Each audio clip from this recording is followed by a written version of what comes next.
Hello everyone, welcome to this video. Today I'm going to share how I make papier-mâché pumpkins. This project was born out of my desire to make something out of single-use plastic waste, and also because I'm trying to start decorating more for the seasons and for different holidays. And I love the idea of DIY decorations, especially if there's an element of recycling. I've been trying to change what I perceive as trash or disposable, especially when it comes to plastic. It really makes me crazy when I think about how much... There's a cat behind me.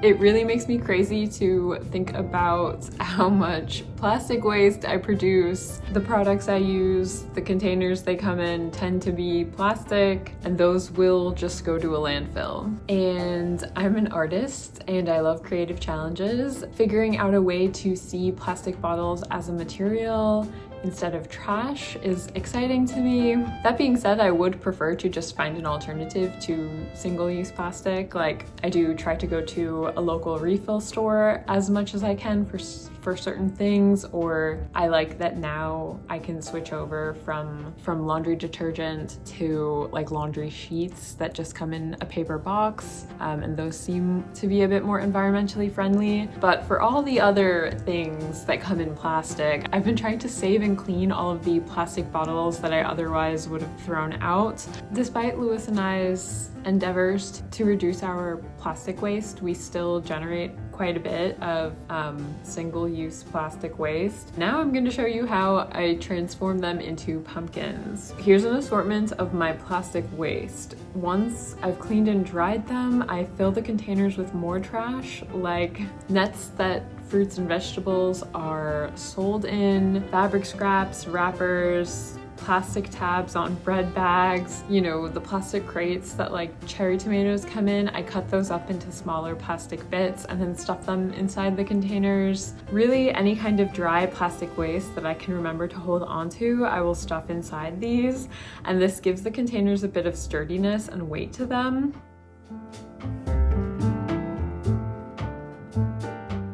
My next step is to build an armature for the papier-mâché. Armature is a fancy word that I learned from my sister, or possibly from Lewis. They both studied sculpture in college. Anyways, it means a supporting structure for a sculpture. You can think of it like a skeleton. With the plastic containers, I'm going to use cardboard boxes and duct tape. What I did was I cut lots of strips of cardboard about 1 inch thick, and cardboard sort of has a grain to it, subtle stripes in it, and I wanted to cut the strips going against the grain. This was so that I could score all of the subtle stripes with a knife or a blade and then curve the cardboard more easily. I don't slice it the whole way through the cardboard, just a gentle slice on the top layer. Next, I tape the strips of cardboard to the plastic container that I chose for the pumpkin, and I started to form the shape of a pumpkin.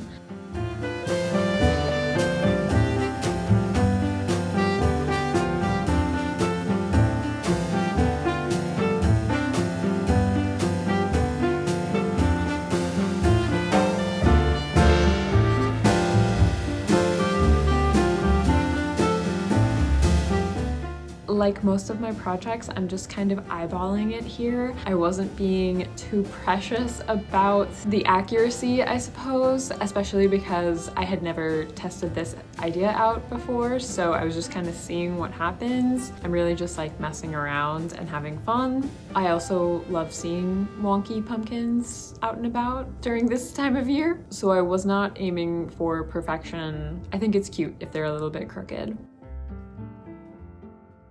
I also filled in some of the gaps with more cardboard and tape, and I made a stem by rolling up cardboard scraps and taping them together on top of the pumpkin shape. I went ahead and made 5 of these pumpkins. I was going to make even more, but I quickly realized these were way more time consuming than I had originally assumed. But I am going to save all of the leftover plastic waste and use them to make some kind of Christmas decor. I just have to figure out what. Thinking I could make mushrooms to go underneath a Christmas tree. Now that I've finished the armature, it's time to start the papier-mâché. I have a bin of paper scraps that is mostly junk mail, as well as mistake prints from our printer and scraps from cutting out PDF sewing patterns, which I have quite a bit of. For the flour paste mixture, I combined 2 parts water to 1 part flour, but I couldn't remember what the ratio was at first, so I started with equal parts water and flour and just added more water until it was the consistency I liked.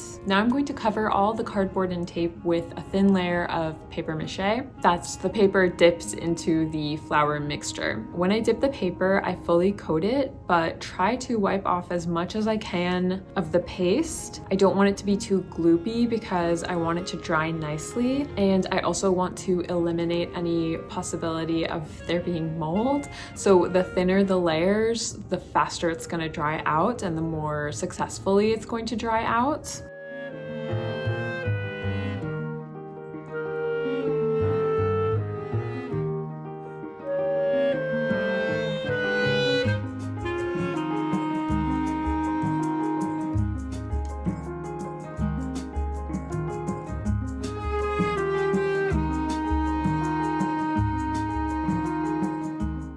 Luckily for me, it was a really sunny and warm day when I was doing the papier-mâchéing, so I could just dry these outside really quickly. I started by papier-mâchéing the top of the pumpkin, and I went down about halfway, and then I let it dry outside. And then I brought it back in once the first half was dried, flipped it upside down, and then finished the bottom of the pumpkin with the rest of the papier-mâché, so the whole thing was covered in the papier-mâché, and it just took 2 separate times to dry. Okay guys, back inside. Come on, Uzi. Let's go.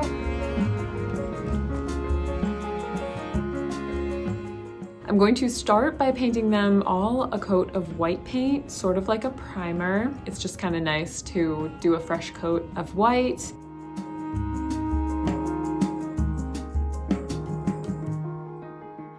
Next, I'm going to make an orange paint and paint all of the pumpkins orange.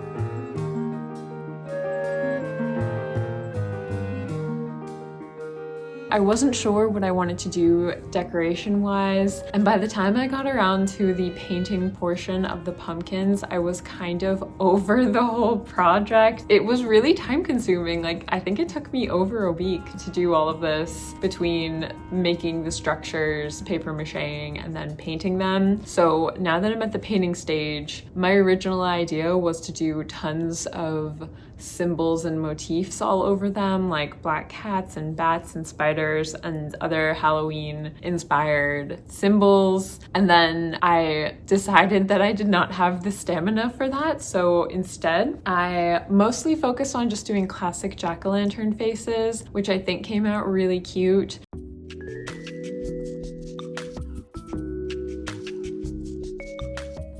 And then I also did a little black cat motif, and then I did a couple spiders, but I don't think I filmed the process. Like, I was really burnt out by the time I was painting the pumpkins, and I did not have that much seam in me, so they're a little bit folksy. And if I did it again, I might put a little bit more care into it. Like, there's so many different colorations of pumpkins. I could have really done something cute by just trying to replicate the natural colors of pumpkins. But I do really like how the faces came out. And also, if I was more neat with how I papier-mâchéed and how I made the structure, they probably could have come out looking a lot more realistic. But for me, the joy of the project is really just the fact that I know that it's made of plastic waste. Oh, and I have some behind me. Here they are. Yeah, they're not as heavy as you might think, but they do have some weight to them because there is a core of plastic and cardboard. So that was the project. Let me know if you end up trying this. I do have some ideas for Christmas craft as well, so I guess stay tuned for that once it's a more appropriate time of year for a plastic waste Christmas tree. Well, that's it for the video. Also, I'm petting my cats when I'm leaning forward like this. I hope you all have a great rest of your week, and I'll be back soon with another video. Bye.